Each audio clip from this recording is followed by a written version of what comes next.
জাতি ধর্ম বর্ণ নির্বিশেষে আমরা সবাই একটা জিনিস বিশ্বাস করি, সেটা হচ্ছে মানুষ সৃষ্টির সেরা জীব।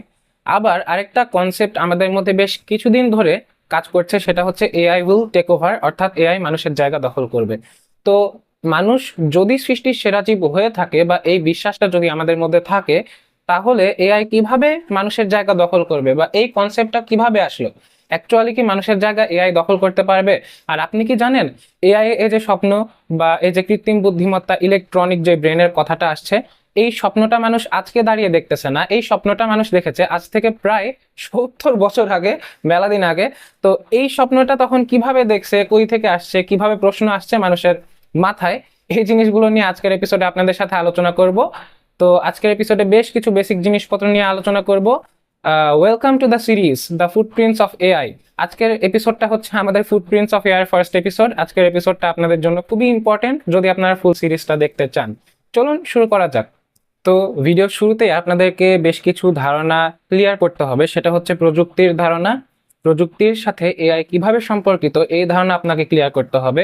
তৃতীয়ত, এআই কি জিনিস এবং কয় প্রকার হতে পারে, এই ধারণাটা আপনাকে ক্লিয়ার করতে হবে। তো প্রথমে আমি প্রযুক্তির ধারণাটা আপনাদেরকে ক্লিয়ার করে দেই। প্রযুক্তি আবিষ্কার হয়েছিল মানুষকে কাজে সহায়তা করার জন্য। যেমন ধরেন এই কলমটা, আগে মানুষ কিভাবে লিখতো? একটা দেখাচ্ছে খড়ি নিয়ে মাটিতে দাগ কেটে কেটে লিখতো, বা কোনো একটা চাকু নিয়ে গাছের কি বলবো এই কাণ্ডের সাথে এরকম ঘষে ঘষে লিখতো, হোয়াট এভার। তো ওই জিনিসটাকে আরো সহজ করার জন্য এরকম একটা পেনের আবিষ্কার হয়েছে, একটা পেপারের আবিষ্কার হয়েছে।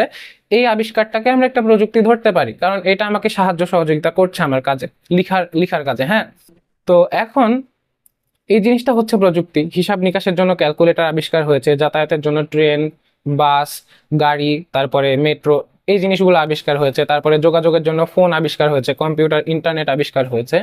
তো এআই জিনিসটা কিভাবে প্রযুক্তির সাথে সম্পর্কিত দেখেন। এআই কে আমরা একটা টুল বক্স হিসেবে ধরতে পারি। আমি নিজে পার্সোনালি এআই কে টুল বক্স মনে করি। টুল বক্স বলতে কি বুঝি? টুল বক্স হচ্ছে একটা বক্স যার মধ্যে অনেকগুলো টুলস থাকবে। এখন টুলস জিনিসটা কি? ধরেন আপনি একটা কাজ করছেন, ওই কাজ করার সময় আপনার কোনো একটা জিনিস লাগবে। ধরেন আমি একটা কি বলবো ভেজিটেবলস স্যালাড রান্না করছি। এটা রান্না করার জন্য ফার্স্টে আমার কি করা লাগবে? ভেজিটেবলস গুলোকে কাটা লাগবে। তো কাটার জন্য আমার কি লাগবে? নাইফ লাগবে বা ছুরি লাগবে।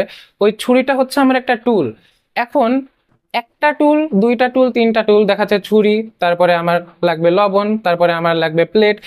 এই জিনিসগুলো নিয়ে যে বক্সটা তৈরি হয় সেটা হচ্ছে টুল বক্স। তো এআই হচ্ছে একটা টুল বক্সের মতো। এখন এআই যে টুল বক্স, এর মধ্যে কি কি আছে? এর মধ্যে ইমেজ জেনারেশন টুল আছে, ভিডিও জেনারেশন টুল আছে। আপনি এটার মধ্যে রাইটিং মানে লেখালেখি করতে পারবেন, এটা একটা টুল হিসেবে আপনি ধরতে পারেন।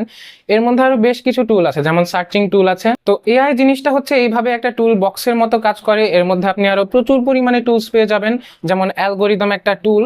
তো আমি বলে শেষ করতে পারবো না আর কি, এত পরিমাণে টুল এর মধ্যে আছে। আপনি যদি বুঝতে পারেন এআই এর মধ্যে কি কি টুলস আছে এবং এই টুলস গুলো আপনাকে কিভাবে সাহায্য করতে পারবে, তাহলে কিন্তু আপনি আপনার ফিউচার সেলফকে এআই দ্বারা খুব ভালোভাবে ইনহ্যান্স করতে পারবেন। তাহলে কি হবে? তাহলে আপনার ফিউচার সেলফ আরো মানে কি বলবো এফিশিয়েন্ট হবে, আপনার কাজ করার কর্মদক্ষতা আরো বেড়ে যাবে। সো এই জিনিসটা আপনার এখন শিখা লাগবে। হ্যাঁ, তো সেকেন্ডলি যে জিনিসটা বলেছিলাম যে এআই কয় প্রকার, এটা আপনার বোঝা লাগবে। এআই হচ্ছে দুই প্রকার, একটা উইক এআই আর একটা হচ্ছে স্ট্রং এআই। উইক এআই এর মধ্যে কোনগুলো পড়ে? যেমন ইউটিউবের অ্যালগোরিদম বা চেস খেলার যে মানে কি বলবো অ্যালগোরিদম আছে। ধরেন আপনি চেস খেলছেন আপনার মোবাইলে, আপনার কম্পিউটারের সাথে, মানে আপনার মোবাইলের যে কম্পিউটিং সিস্টেম আছে সেই সিস্টেমের সাথে আপনি চেস খেলছেন, এটা হচ্ছে একটা উইক এআই। তারপরে আগে যেটা ছিল গুগল অ্যাসিস্ট্যান্ট, উইক এআই। তারপরে সিরি একটা উইক এআই, কারণ এগুলোর সীমাবদ্ধতা আছে, এগুলো না সব কাজ করতে পারে না। এগুলোকে মানে ওদের যারা মানে কি বলবো ডেভেলপার আছে তারা যেইভাবে সাজিয়ে দিয়েছে তার বাহিরে যেতে পারে না, সেইটুকুই শুধু করতে পারে। রেদার দেন আপনি দেখেন, আপনি যদি স্ট্রং এআই এর দিকে যান তাহলে কি হবে? স্ট্রং এআই এর দিকে যেমন chat GPT, Grok, Gemini, Claude, তারপরে কোপাইলট, এই ধরনের এআই গুলো যে কোনো কাজ করতে পারে, লিটারালি যে কোনো কাজ করতে পারে।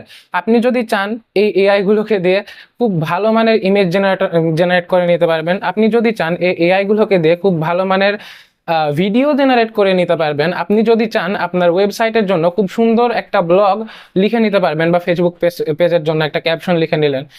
এই কাজগুলো খুব সুন্দরভাবে এই এআই গুলো করে দিতে পারে, কোনো সীমাবদ্ধতা নাই, আপনি যেভাবে চাবেন সেভাবে করে দিবে। এগুলো হচ্ছে স্ট্রং এআই, বা এগুলো অ্যাকচুয়ালি মানুষের মতো সুন্দর সুন্দর কাজগুলো করতে পারে। এখন আপনার বুঝতে হবে এই কাজগুলো, এই স্ট্রং এআই গুলো কিভাবে করে। ফার্স্ট অফ অল, আপনি একবার ইতিহাসের পাতায় চোখ বোলান, দেখেন মানুষ কিভাবে কিভাবে কাজ করে এসেছে। এই সব কিছুর ডেটা কিন্তু এই স্ট্রং এআই গুলোর মেমোরি ব্যাংকে জমা থাকে। এখন আপনি যখন একটা কাজ করতে বলবেন, ধরেন আমি একটা ইমেজ জেনারেট করতে বললাম জিবলি স্টাইল, ওই যে কিছুদিন আগে ট্রেন্ড ছিল এই জিবলি স্টাইলের একটা ইমেজ আমি জেনারেট করতে বললাম। এখন ফুল মানে ওদের মেমোরি ব্যাংকে কিন্তু জিবলি নামেও একটা মানে কি বলবো একটা ক্যাটাগরি আছে, যার মধ্যে দেখা যায় যে একটা অ্যানিমেশন বা একটা ওই টাইপের একটা ওয়ার্ল্ড আছে। তো আমি যখনই জিবলি বলবো তখনই এআই ওই ওয়ার্ল্ডের মধ্যে যাবে, তারপর ওই ওয়ার্ল্ডের ইমেজগুলোকে ও হচ্ছে অর্গানাইজ করবে, তারপর আমার কথার সাথে মিলিয়ে ওই ওয়ার্ল্ডের মতো করে একটা আমাকে ইমেজ জেনারেট করে দিবে। সো এইভাবে এআই কাজ করে। যেই জিনিস আজ পর্যন্ত আবিষ্কার হয়নি বা যেই জিনিস আজ পর্যন্ত হিউম্যান ব্রেন অর্গানাইজ করতে পারেনি, সেই জিনিসগুলো কিন্তু এআই পারে না, কারণ সেই জিনিসগুলোর ইনপুট ওই এআই এর মেমোরি ব্যাংকে নাই। আপনি যদি তাকে এখন মানে কি বলবো, আপনি যদি তাকে এখন ফুল ইউনিভার্সের একটা সাইজ বলতে বলেন, তাহলে সে পারবে না, কারণ সেটা তার মেমোরি ব্যাংকে ইনপুট দেওয়া নাই। সেটা হিউম্যান ব্রেন অর্গানাইজ করেনি, হিউম্যান ব্রেন তার মেমোরি ব্যাংকে ইনপুট দেয়ও নি, সেটা কাজও করবে না। এআই এভাবে কাজ করে। এখন আমরা বুঝবো যে হিউম্যান ব্রেন কিভাবে কাজ করে। এখন আমাদের এখন আমাদের বোঝার বিষয় হচ্ছে হিউম্যান ব্রেন কিভাবে কাজ করে। ফার্স্ট অফ অল আপনাকে যে জিনিসটা বুঝতে হবে সেটা হচ্ছে হিউম্যান ব্রেন একটা মিস্টেরিয়াস জিনিস। এর মধ্যে কখন কি চলে যার ব্রেন সে নিজেও জানে না। সো এই জিনিসটা হচ্ছে একটা মিস্টারি, যেখানে 86 বিলিয়ন নিউরন সবসময় কাজ করছে। প্রত্যেক সময় এই নিউরনগুলো কোনো না কোনো আইডিয়া জেনারেট করছে, বা কোনো না কোনো টাস্ক আমাদের বডিকে দিচ্ছে, বা কোনো না কোনো কিছু চিন্তা হচ্ছে আমাদের ব্রেনে অলওয়েজ। এখন আপনাকে বুঝতে হবে যে ব্রেনের কি কোনো সীমাবদ্ধতা আছে? না, ব্রেনের কোনো সীমাবদ্ধতা নাই, বা এর কোনো নির্দিষ্ট মেমোরি ব্যাংকও নাই যে আমি মেমোরি ব্যাংকের বাইরে যেতে পারবো না।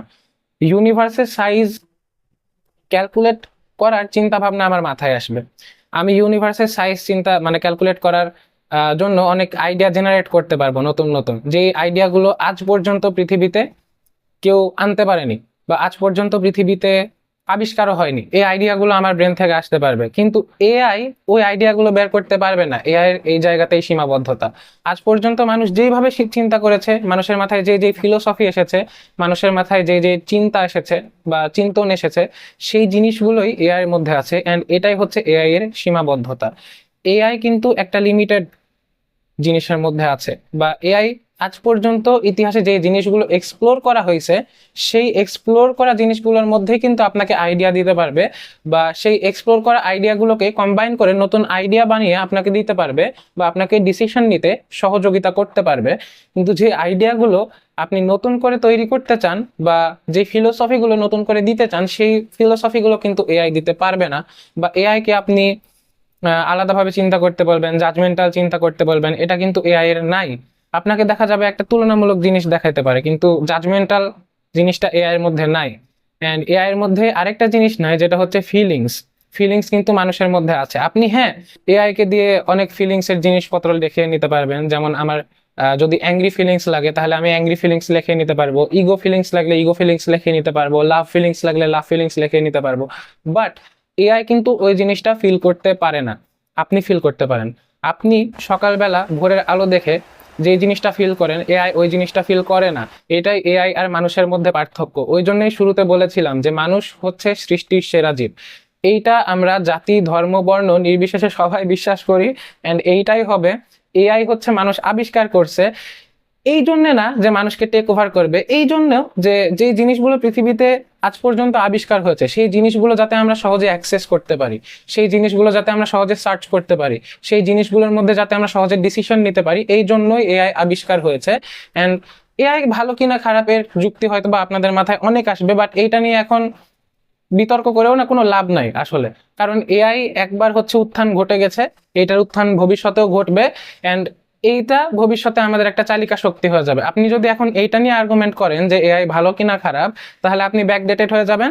অ্যান্ড ভবিষ্যতে যে এআই এর সাথে যখন খাপ খাইয়ে নিতে পারবেন না, তখন দেখবেন যে আপনি খুব বাজেভাবে ফেসে গেছেন। সো ইন দ্যাট টাইম আপনার কি করা লাগবে? এআই মেশিন লার্নিং কিন্তু এআই এর সাথে খুব ভালোভাবে সম্পর্কিত। অ্যালগোরিদম, এই জিনিসগুলো সম্পর্কে না খুব ভালোভাবে স্টাডি করা লাগবে। নট দ্যাট যে আমি চ্যাট জিপিটি চালাইতে পারি, আমি চ্যাট জিপিটি চালিয়ে হচ্ছে ইমেজ জেনারেট করতে, এটা সবাই পারে ভাই, এটা আমিও পারি। চ্যাট জিপিটিতে যে আমি একটা প্রম্পট দিলাম যে আমাকে ইমেজ জেনারেট করে দিতে হবে এই রকম, সে ইমেজ জেনারেট করে দিবে। That's not a skill. আপনাকে অ্যাকচুয়ালি এআই এ একটা স্কিল অর্জন করতে হবে, সেটা হচ্ছে এআই এর দেখাচ্ছে আপনি মেশিন লার্নিং সম্পর্কে শিখলেন, বা এআই এর কিভাবে চলে বা বাগ ফিক্স কিভাবে হয় এই জিনিসগুলো শিখলেন, বা এআই এর কাজগুলো অ্যালগোরিদমে কিভাবে হয় এই জিনিসগুলো সম্পর্কে আপনি যদি জ্ঞান অর্জন করেন এখন থেকেই, তাহলে ভবিষ্যতে যে আপনি একটা ভালো ম্যান পাওয়ারে কনভার্ট হবেন, যেটা অন্য কেউ হতে পারবে না। সবাই এআই ইউজ করছে, ঠিক আছে, সবাই এআই এর ইউজার, কিন্তু সবাইকে এটা শিখতে পারে পারে না। আপনার সেটা শেখা লাগবে। আপনি এখানে এসেছেন, আপনি সেই 1% মানুষের মধ্যে যারা ভিডিওটা এই পর্যন্ত দেখেছে ধৈর্য ধরে, আপনি এই পর্যন্ত এসেছেন মানে আপনার ইচ্ছা আছে এআই সম্পর্কে শেখার। সো আপনাকে এই জিনিসগুলো শিখতে হবে, ভবিষ্যতের জন্য প্রিপেয়ার্ড হতে হবে। হিউম্যান ব্রেন এভাবেই কাজ করে। হিউম্যান ব্রেন সব সময় সবকিছুর উপরে ছিল, সবকিছুকে কন্ট্রোল করেছে, অ্যান্ড এআই কেও আমরাই কন্ট্রোল করব, হিউম্যান ব্রেনই এআই কে কন্ট্রোল করবে। সো ভবিষ্যতে এআই এর মধ্যেও যদি কোনো সমস্যা দেখা যাচ্ছে এআই দিয়ে সেই সমস্যার সমাধান করা যাচ্ছে না, সেই সমস্যার সমাধান আসছে মানুষের মাথা থেকে। এখন আপনি বলতে পারেন যে এআই তো সবকিছু মানুষের থেকে ভালো করে, অনেক ফাস্ট করে, তাহলে এআই হচ্ছে মানুষকে রিপ্লেস করে দিবে। আরে ভাই, আপনি ক্যালকুলেটারে একটা অঙ্ক দিলেন, ধরেন 500-র সাথে আমি 14 গুণ দিব, এই জিনিসটা আপনার মাথায় কতক্ষণে আপনি ক্যালকুলেট করতে পারবেন বলেন তো? পারবেন না তো, তাই না? আপনার খাতা কলম লাগবে। কিন্তু আপনি যদি ক্যালকুলেটারে 500 × 14 দেন, তাহলে দেখবেন যে 1 সেকেন্ডের মধ্যে উত্তর আসছে। এটার মানে কি এইটা যে ক্যালকুলেটার মানুষের মাথাকে রিপ্লেস করে দিছে? দেয়নি তো, তাই না? এইটার মানে হইতেছে আপনাকে ক্যালকুলেটর ইউজ করা শিখতে হবে, ক্যালকুলেটরের ফান্ডামেন্টাল শিখতে হবে, একটা সায়েন্টিফিক ক্যালকুলেটর কিভাবে কাজ করে এই জিনিসগুলো শিখতে হবে। আপনি যদি ক্যালকুলেটর ইউজ করতে পারেন তাহলে আপনার ওইখানে দাম আছে ক্যালকুলেটর ইউজ করার বাজারে, তাছাড়া আপনার দাম নাই। সো আপনাকে এখানে এআই ইউজ করা শিখতে হবে। হিউম্যান ব্রেন সবকিছুর উপরে সবসময়, এটা আপনাদের মাথায় রাখা লাগবে। সো এটা নিয়ে তর্ক করে আর লাভ নাই।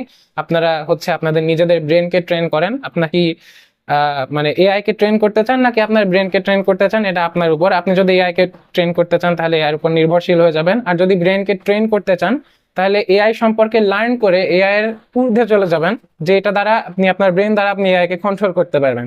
That's it. তো চলুন চলে যাওয়া যাক যে আমরা কিভাবে এআইটা পৃথিবীতে আসলো, ধারণা কিভাবে আসলো, অ্যান্ড এইটার ফুল ইতিহাসটা কি। এআই এর ধারণা প্রায় 1940 থেকে 50-এর দশকের দিকে ছিল, মানে এসেছিল। কিভাবে এসেছিল?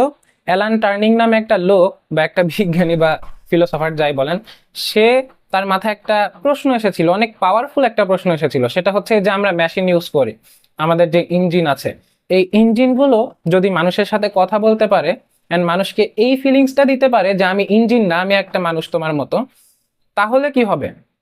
তাহলে ওই ইঞ্জিনটাকে আমরা কি বলতে পারি? এই প্রশ্নটা কিন্তু ওই অ্যালান টার্নিং এর মাথায় এসেছিল, অ্যান্ড এটা একটা পরীক্ষা ছিল। অ্যান্ড তখন সে বলছিল যে এই কাজটা যদি একটা মানে করতে পারে, মানে একটা ইঞ্জিন যদি এই কাজটা করতে পারে, তাহলে সে তো মানে কি বলবো, সে সে হচ্ছে ইন্টেলিজেন্ট। সেই ইঞ্জিনটা হচ্ছে ইন্টেলিজেন্ট একটা ইঞ্জিন। এইখান থেকে আর্টিফিশিয়াল ইন্টেলিজেন্সের ধারণার বীজ বপন করা হয়েছিল 1940 থেকে 50 দশকের মধ্যে। এরপরে 1956 সালের দিকে ডার্টমাউথ ইউনিভার্সিটি অফ ইউএসএ, ওই জায়গায় কিছু সায়েন্টিস্ট এক জায়গায় হয়েছিল। দেন এক জায়গায় হওয়ার পর এআই এর এই ধারণাটাকে পুরাপুরি শুরু করে। ওইখানে সর্বপ্রথম আর্টিফিশিয়াল ইন্টেলিজেন্স এই কথাটা উচ্চারিত হয়েছিল, অ্যান্ড ওই জায়গা থেকে আর্টিফিশিয়াল ইন্টেলিজেন্সের শুরু হয়। ওই জায়গায় তারা কিন্তু আর্টিফিশিয়াল ইন্টেলিজেন্স বানিয়েছিল। এখন দেখেন সেই সময় যে আর্টিফিশিয়াল ইন্টেলিজেন্সের ধারণা এসছিল, সেইটা কিন্তু নট দ্যাট পাওয়ারফুল, এত পাওয়ারফুল তখন কিন্তু সেটা ছিল না। তখন জিনিসটা কেমন ছিল যে এআই আচ্ছা ঠিক আছে, ওকে আমি কিছু একটা বলবো, এ সেটা করে দিবে আমার কথা মতো, মানে তাকে আমি একটা সার্ভেন্ট হিসেবে ইউজ করব। এইটা ছিল এআই, এইটা ছিল একটা কম্পিউটারের ধারণা। এই জায়গা থেকে এআই এর ধারণাটা শুরু হয়। অ্যান্ড ওই সময় কিন্তু মানে কি বলবো, ডার্টমাউথ ইউনিভার্সিটিতে কিন্তু এই সায়েন্টিস্টরা মিলে এআই এর ধারণাটা মানে চালু করার পর থেকে এআই নিয়ে মানুষের চিন্তা ভাবনা বা কিউরিওসিটি আরো বেড়ে যায়, যাতে করে 1960-70-এর দশকে এআই এর একটা ব্লুম হয়। মানে এআই সম্পর্কে মানুষের চিন্তাধারা একবারে চেঞ্জ হয়ে যায়। মানুষ মানে 60-70-এর দশকে এআই সম্পর্কে খুবই গবেষণা শুরু করে, অ্যান্ড ট্রাই করে যে রোবটের মতো কিছু বানানোর বা এমন কিছু বানানোর যেটা হচ্ছে মানুষের বিকল্প বা মানুষের মতো করে চিন্তা করতে পারে। হ্যাঁ, তো এইরকম জিনিস বানাতে যে তারা প্রচুর পরিমাণে ফান্ডিং পেয়েছিল, প্রচুর পরিমাণে হচ্ছে কি বলবো কিউরিওসিটি জন্মেছিল, এক্সাইটমেন্ট জন্মেছিল, যে কারণে হচ্ছে অনেক ব্লুম করেছিল এআইটা। বাট ওই টাইমে একটা সমস্যা ছিল, যেটা হচ্ছে ইন্টারনেটের সমস্যা ছিল। প্রথমত দ্রুত ইন্টারনেট ছিল না, যে কারণে এআই কাজ করতে পারতো না তেমন, যতই পাওয়ারফুল এআই হোক। দ্বিতীয়ত ডেটাবেসের সমস্যা ছিল। ওই যে বললাম যে মেমোরি ব্যাংক এআই এর মেমোরি ব্যাংক বা ডেটাবেসটা তখন রেডি ছিল না। এখন যেমন রেডি, গুগল বা যে কোনো জায়গায় আমরা ডেটাবেস পেয়ে যাই, বাট তখন তো এই জিনিসগুলো ছিল না। তখন কি হইতো, এআই বানানো ছিল কিন্তু এআই কাজ করার মতো স্কোপ পাতো না। তারপরে যে সমস্যাটা দেখা দিয়েছিল সেটা হচ্ছে যে প্রোগ্রাম ফেলড হয়েছিল বেশ কয়েকবার। তখন যেহেতু অনেক আগে ছিল, মানে প্রথম টার্মের দিকে একবারে, ওই সময় প্রোগ্রাম বেশ কিছুবার ফেল হয়েছিল, যেই কারণে এত ফান্ডিং তারা পেয়েছিল। অ্যান্ড এই জিনিসটাকে একটা ফেইলার হিসেবে ধরা হচ্ছিল, যে এত ফান্ডিং পাওয়ার পরেও তারা যেহেতু কাজ করতে পারছে না, এআই যেহেতু এসেও মানে এত ফান্ডিং পাওয়ার পরেও আশানুরূপ মানে আমাদেরকে একটা কি বলবো আউটকাম দিতে পারছে না। সো গভর্নমেন্ট কি করছে, মানে যারা ফান্ড দিছে, গভর্নমেন্ট যারা ফান্ড দিছে, তারা কি করছে, ফান্ড কাট করে ফেলছে। অ্যান্ড এই জায়গায় হচ্ছে এই জিনিসটা, রিসার্চটা থেমে গেছে। এইটাকে বলা হয় এআই এর হচ্ছে উইন্টার। সো এই জিনিসটা মানে পুরাপুরি এআই কে তখন থামায় দেয়। অ্যান্ড এর কারণে অনেক দিন ধরে এআই রিসার্চ বন্ধ ছিল। অ্যান্ড এআই ফাইনালি আবার ব্যাক করেছে 1990 দশকের মধ্যে থেকে 2000 দশকের মধ্যে। এই সময় আবারও মানে ফান্ড পেয়েছিল, এআই এর ধারণা রিটার্ন করেছিল, এক্সাইটমেন্ট রিটার্ন করেছিল। এই সময় যেহেতু ইন্টারনেট খুব ভালোভাবে ডেভেলপ হয়েছে, তাই অ্যালগোরিদমের মতো এআই, মানে ইউটিউবের অ্যালগোরিদম, গুগলের অ্যালগোরিদম, তারপরে হচ্ছে এই কি বল মানে সিরি, অ্যালেক্সার মতো এআই বা গুগল অ্যাসিস্ট্যান্টের মতো এআই গুলো ডেভেলপ হয়েছিল। অ্যান্ড এগুলো খুব ভালো আউটকাম দিয়েছিল।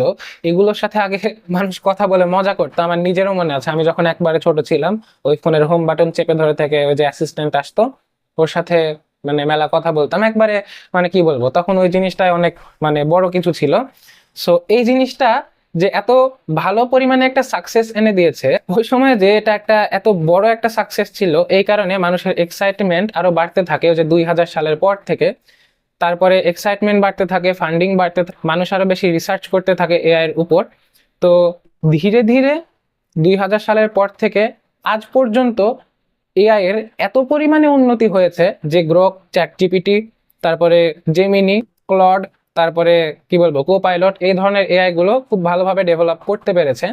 এখন আপনারা বলতে পারেন যে এই এআই গুলো তো কিছুদিন আগেই আসলো, এন্ড এআই তো এগুলোই না। এআই এগুলো না। আপনাকে প্রথমে আমি ধারণা দিয়েছিলাম যে এআই দুই ধরনের, উইক এআই আর স্ট্রং এআই। আগে থেকে যেগুলো ছিল ওগুলো হচ্ছে উইক এআই। তারপরে যেগুলো এখন আসলো মানে রিসেন্টলি খুব ব্লুম করলো বা একটা রেভলিউশন যে হইলো এআই এর, এটা হচ্ছে স্ট্রং এআই। তো এই এআই গুলো সম্পর্কে আপনাদের খুব ভালো মতো একটা ধারণা থাকা লাগবে। ওই কারণে আমরা মানে এই সিরিজটা এনেছি, দ্য ফুটপ্রিন্টস অফ এআই। এইটা হচ্ছে জাস্ট এআই এর ফুটপ্রিন্টের শুরু। ফুটপ্রিন্ট মানে হচ্ছে পায়ের ছাপ। তো ফুটপ্রিন্টের জাস্ট আমরা শুরু করেছি এই সিরিজের প্রথম এপিসোড। আপনাদেরকে অনেক কিছু জানানোর চেষ্টা করেছি, জানি না কিভাবে জানাতে পারলাম, ভালোভাবে কিনা খারাপভাবে, কিন্তু চেষ্টা করেছি খুব ভালোভাবে জানানোর। যদি কোনো ভুল হয়ে থাকে অবশ্যই কমেন্ট করে জানাবেন। And that's it. এআই এর ফুটপ্রিন্টের এইটাই আমাদের ছিল প্রথম এপিসোড। আপনাদের কেমন লাগলো কমেন্ট করে জানাবেন। যদি ভালো লেগে থাকে তাহলে আপনারা আপনাদের কমিউনিটিতে, আপনারা আপনাদের ফ্রেন্ডসদের সাথে এই জিনিসগুলো শেয়ার করবেন, তাদেরকেও সুযোগ করে দিবেন এআই সম্পর্কে জানার। ভবিষ্যতে কি হবে না হবে, এআই কি আসলে আমাদের জায়গা দখল করতে পারবে কিনা, এই জিনিসগুলো সম্পর্কে তাদেরকে জানানোর। So that's it. আজকের ভিডিও এই পর্যন্তই। দেখা হচ্ছে অন্য কোনো ভিডিও। টাটা।